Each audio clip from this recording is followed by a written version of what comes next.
Rules and Shenanigans of Little Adventures. I only have 3 rules of adventure, but they come from deep within my soul. First and foremost, eat all the sandwiches.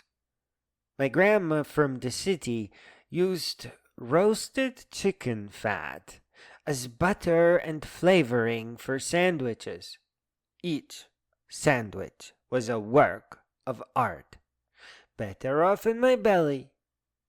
And my grandma from the country, and you are not going to believe this, made her own loaves of bread, and they were huge and soft on the inside. And they were all baked in a custom-built brick oven. There was a couple of them, I remember. And as night follows the day, she made her own sausages and macaroni, too. She baked the most magnificent pierogis. I think they had cheese in them. Plus, not a pierog was ever eaten without ample amount of sour cream, which was nice and thick. I had to eat it all out of respect, you see. I had to protect all the snacks.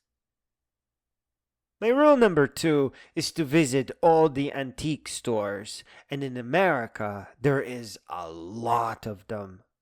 I've been to like 3 pawnshops, maybe 10 bookstores, and 15 old antique stores.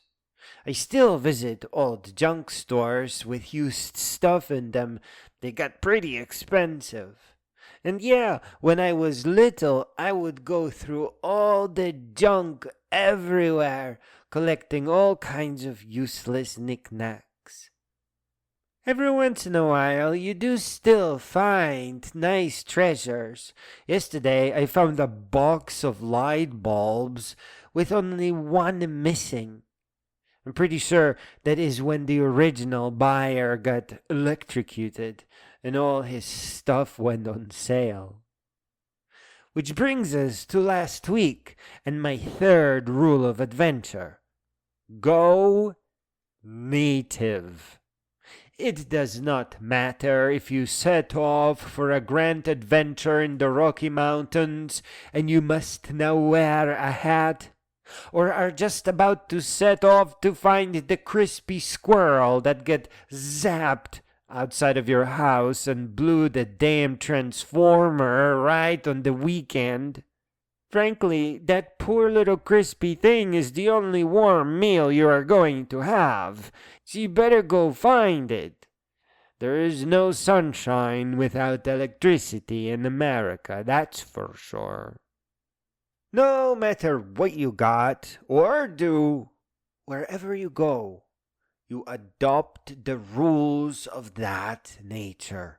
When I started visiting Michigan's Ludington and Nordhaus dunes, I'd put on several, and I mean several, fanny packs, like a proper Tomb Raider would. And when I couldn't find any arrowheads on the Arrowhead Trail, I went to the local supermarket and bought a bunch of decorative seashells.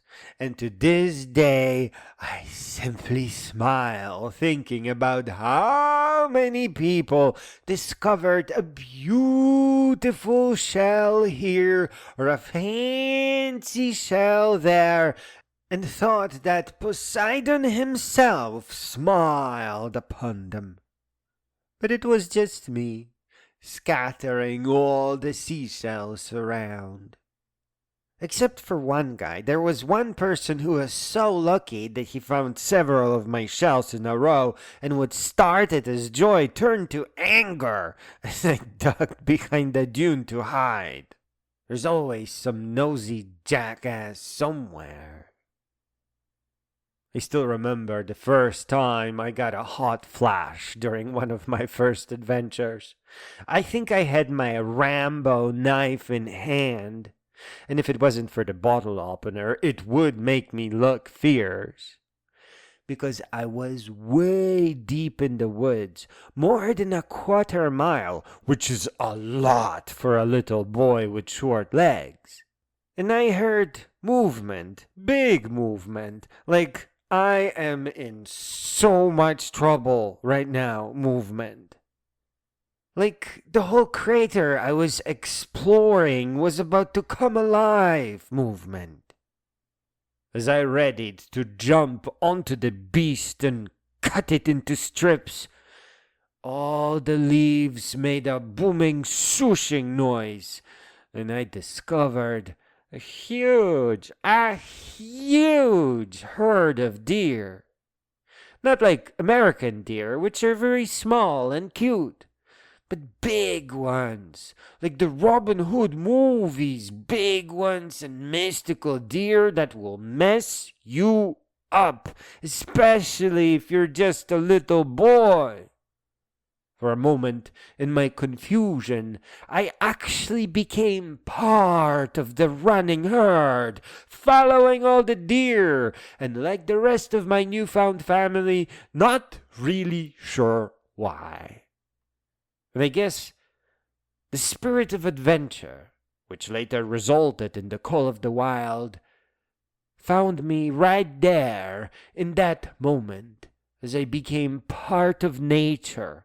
Just another scared little animal, bewildered, confused, and raining ticks. But in all my adventures, I was always too wise, and it was always for my own good, without a fail. I remember my goodbyes well. I sat atop a great, if not the greatest, ancient dune, pondering lakes in Canada and the Alex the Super Tramp. And it is quite a call when it comes to you. Nature is so kind and loving, so perfect and honest and just, and it is always in order. But I packed up and went back to the city. I didn't consider staying at all, but I did notice the call, my beautiful call of the wild. Though as you can no doubt tell, it is the wild me that has returned. The city slicker wore off almost immediately. In fact, right in the beginning.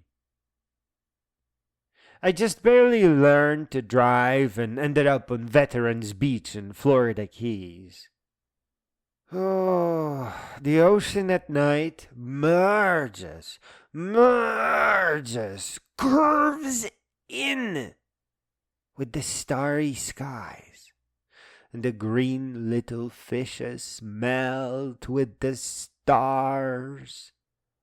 I stood there in warm water in the universe at the edge of it all, wondering how soon before I had to get back there to recharge. But as it turns out, you never leave the edge of the universe. It is one thing to be a citizen of the world, but it is a whole different story when you become a creature of the stars. A whole different story. And I have a message for you from out there. You have to find your own adventure as well. Discover and explore and make up your own rules. Because if there is one certainty in life, then it is this. You must grow and grow all the way up until you become a great being.